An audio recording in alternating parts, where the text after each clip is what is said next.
Alright guys, hindi na tayo magpapa-ligoy-ligoy pa. So ito yung top 10 reasons bakit wala ka pa rin client hanggang ngayon.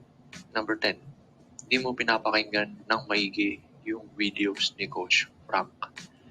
Super simple as that. To be honest guys, top 1 na to na reason. Nag-exist lang yung mga number 9 to 1 to be in-depth para talaga mag-gets nyo saan kayo nagkamali at mga na-miss nyo. Kung pinakinggan nyo ng maigi yung videos ni Coach Frank, nag-take note kayo, ginawa nyo yung mga sinabi niya, hindi nyo na po problemahin yung rest ng video na to. Let's proceed to number 9. Hindi mo sinusunod yung process. Hindi mo sinusunod yung process kasi gusto mo makakuha agad ng client. Dahil doon, ini-skip mo na yung mga ibang bagay na mapapaisip ka. Pwede naman siguro walang ganito. Pwede naman siguro mag-apply na ako sa client na kahit ganito pa lang ako. Kahit ganito pa lang yung profile ko at portfolio. So in short, hindi mo nga talaga sinusunod yung process step by step. Number 8, nagmamadali ka. Okay? Connected siya sa number 9. Isa sa reason bakit di mo sinusunod yung steps is nagmamadali ka.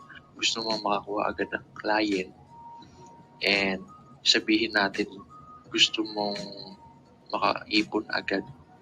Tapos sabihin natin din sinunod mo yung process pero nagmadali ka. Bigyan mo ng time and effort lahat-lahat. Okay? Doesn't mean na ginawa mo nga ng tama yung process tapos nagmadali ka naman. Kasi ibig sabihin ng nagmamadali, minimum effort yan. Okay? Kapag binigyan mo ng time, mahabang time at pasensya, napakarami pa ng room para mag-improve ka at pagtrabahuan yung mga nakikita mong mistakes. Number 7, wala kang effort. Okay? Pag gagawa ka ng portfolio, yung portfolio mo, napaka-effortless. Nag-type ka lang, walang design. Tapos yung mga sample works mo, 2 lang laman. Wala kang effort, hindi mo talaga binubuhusan ng effort yung steps and process. Next, number 6, napakababa ng standards mo from profile to work. Okay, sabihin natin nag-effort ka nga. Pero yung standards mo napakababa o napakabangit. Okay, you have to watch and learn from the professionals in order to see what is their standards. Kailangan na natin iwan yung standards natin na makaluma or Pinoy style. Reminder lang guys, we are dealing with international clients. And yung mga sample videos na ini-expect nila is yung nakikita nyo sa YouTube ads, Facebook, mga high level yan. You have to practice, set standards, and put effort in everything.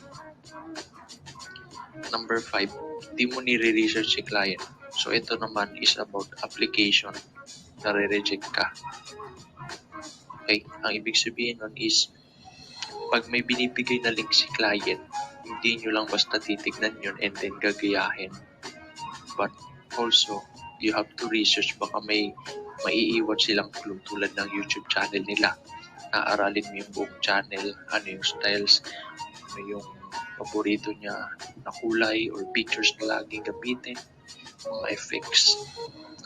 So you have to research client. Number 4, di ka nagbabasa ng instruction ni client.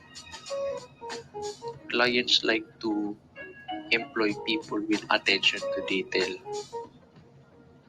Yung mga merong very perfectionist level or mabusisi talaga.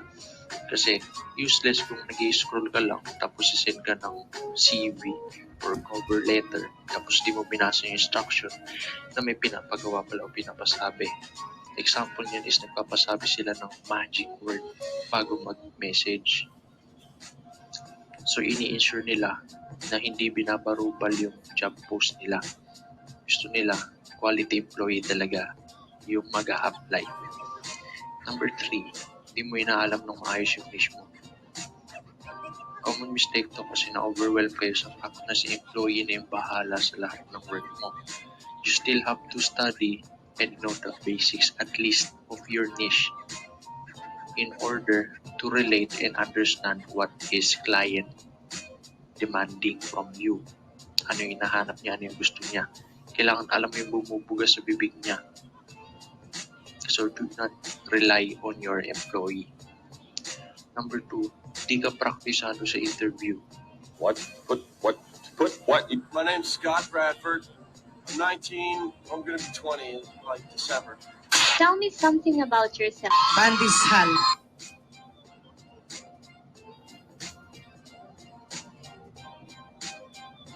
Number 1, puro ka online jobs PH. Isa to sa mga bunga ng hindi mo pakikinig sa video ni Coach Frank. Maraming ways mag-recruit. Ang sabi ni Coach Frank is holy grail ang online jobs PH. Hindi siya sinabi na pwede niyong tambayan habang buhay. Maraming ibang ways, maraming ibang website. Huwag kayo puro online jobs PH dahil kapag ganyan, mahihirapan kayo ma-employ ng isang client dahil marami nga tayo nag-a-apply sa online jobs PH. For example, nag-apply ka sa isang post na napakalaki ng salary sa OLJ PH. Of course, you will be expecting na 20 sa classmates mo ay target din yung client na yun. So ano ibig sabihin? Isa lang ang makukuha. Don't think na online jobs PH lang ang makakapagbigay ng napakagandang work sa inyo guys. Maraming ways. You have to listen on the videos, take note, gawin ang tama, be creative, lagyan ng effort, huwag magmadali.